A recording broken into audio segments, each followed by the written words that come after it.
Hello, welcome, Cabbage here. In Monster Strike, let's look at the updates to the temples, the place where you farm to get the Ableberries.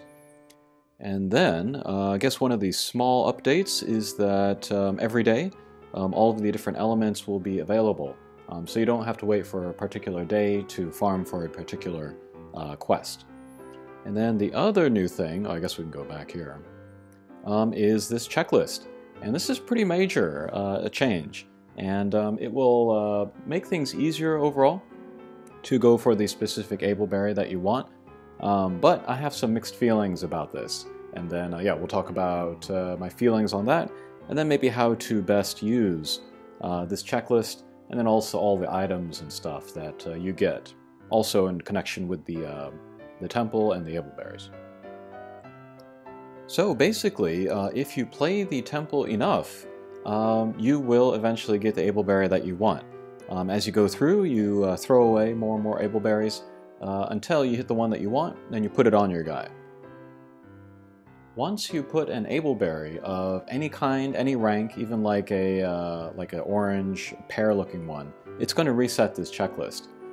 So if you want to take the fullest advantage of the checklist, you want to wait until you absolutely have the Ableberry that you want, and then put it on your guy. I have mixed feelings about this because, you know, once in a while I want to go through the temple and then just do like casual farming. Like I want to put like a sidekick S on a guy. Doesn't have to be S plus or S plus plus.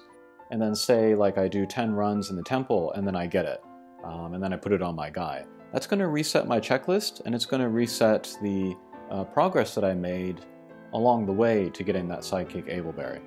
It's not a big deal, and it's like not any worse than it was before we had the checklist, but it's not the most efficient use of the checklist, which, you know, bothers me. It might be a programming thing on the side of X flag, like they couldn't make the code work so that you could, you know, put the Ableberry on your character and then not reset the checklist. Maybe it interfered with like the thing that they have where if you have an Ableberry, you can't get, you know, lower ranks of that same Ableberry. Maybe they couldn't make that work. Or maybe it's just a like a choice that X flag made, like a feature of the checklist. I hope they fix it in the future, because that would make for some very interesting thought processes, I think, of using this checklist. But for the moment, you know, you just go straight for one Ableberry that you want, you get it, and then you reset the checklist, and then you move on to the next Ableberry or next character. There is a YouTuber, Japanese YouTuber that I respect very much, Shiro from Game With. He said that the items, the Waku Waku Min and then the Waku Waku Stick, are now garbage. I think that's going a bit too far. I think their value has kind of lowered a little bit, but they're not garbage, and they're still worth hoarding. They're still worth going after. What these items used to be really good for was just kind of combating or eliminating the possibility of never getting the S++ that you wanted. Since it's totally random, you can go for like days and not get the S++ that you want. I remember when I was farming for Undine to make that perfect metal farmer, that took me days until I got all of those. And still, she doesn't have the highest S rank Ableberry. But, you know, with Waku Waku Min and Waku Waku Stick, that really helped me. So I could get, you know, pretty close to perfect. But now, you know, if I would take another character through the temple in order to get the perfect metal farming character, I just have to play it enough, and I will get the Ableberries that I want. Where the Waku Waku Stick and the Waku Waku Min come in is in saving you time, basically. And then potentially like stamina for more runs through the quest, and then potentially medals that you would use for the gold guaranteed Ableberry. If you care about, you know, having the natural S++, you can just skip using the Waku Waku Min and just keep going and going and going until you get the S++. For the Waku Waku Stick, this might come in the most handy when you're in a hurry.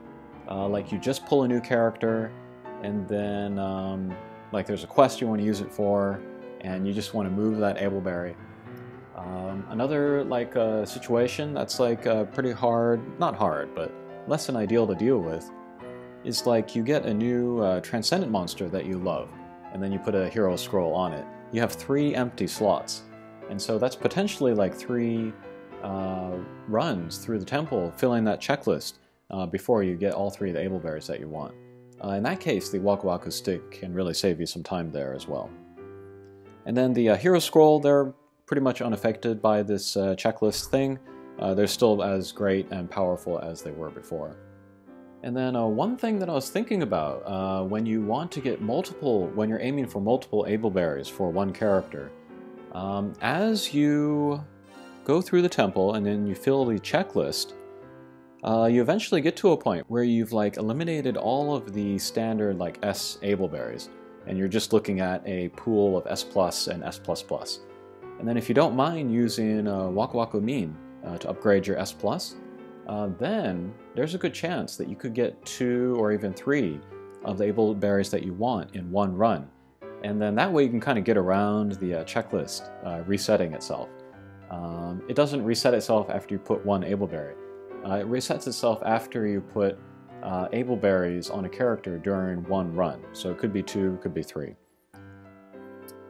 As you're working your way up, here I'm at 16 of 93. This is still pretty early in the farming process. But once you get like halfway, you know, like 45, 50 Ableberries in, and then most of the S rank are gone, then you kind of enter what some Japanese YouTubers are calling the S++ zone, where your chances of getting S++, maybe multiples in one run, really goes up, simply because they're the only Ableberries left.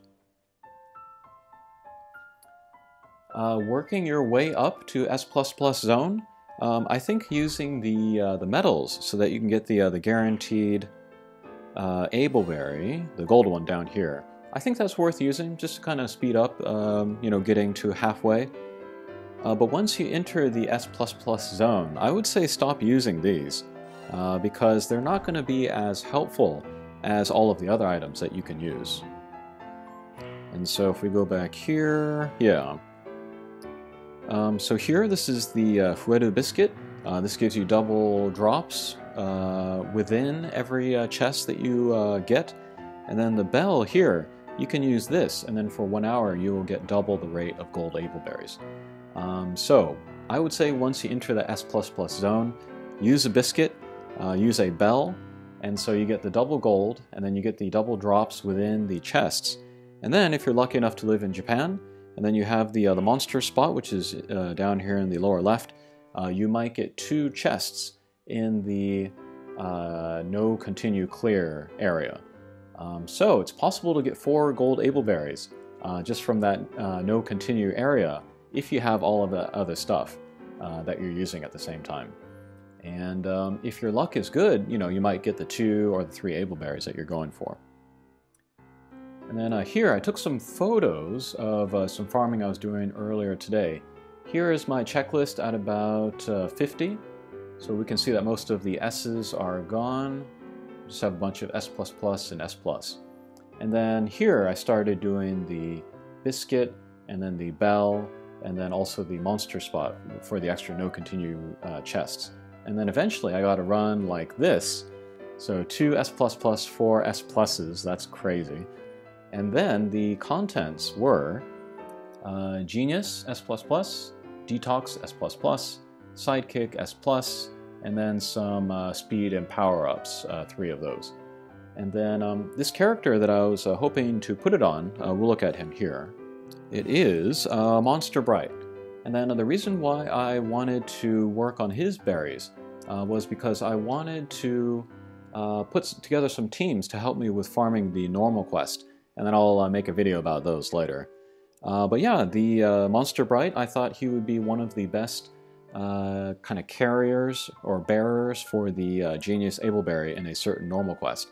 So I wanted to give him the Genius and then also the Sidekick.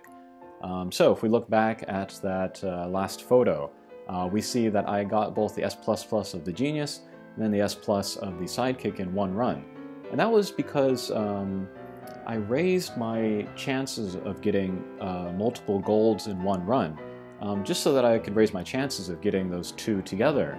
so that when I put both the Ableberries on Monster Bright, it would reset, but I would get the 2 Ableberries and I'd be done with Monster Bright and I could move on to the next monster. So that's kind of an ideal run there. Also talking about kind of ideal runs, maybe the most Ableberries you could get, most gold you could get in one run. If you run into Wakudin twice, I think it's possible 3 times, but I've never seen it, so we'll just say 2 for now. If you get the bonus stage that flashes yellow before you enter it, that's another one. The boss drops 1. If you play multiplayer, there's a damage chest. I've also heard you can get 2 or 3 damage chests, but I've only ever seen 1, so we'll just count 1.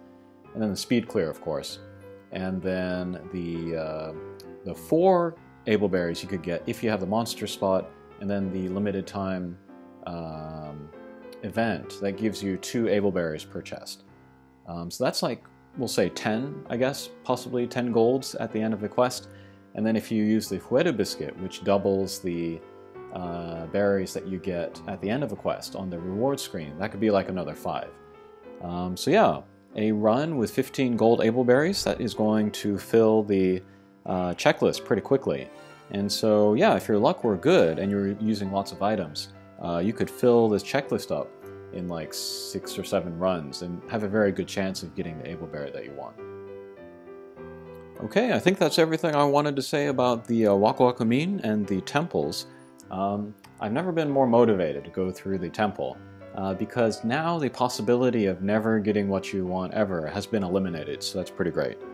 It's still not a perfect system if they go through and fix it so that you can carry over the checklist beyond putting it the first Ableberry. That would be amazing. But until then, I'm still going to be pretty motivated to go through here. Okay, hopefully those thoughts made sense, and we'll see you again. Take care.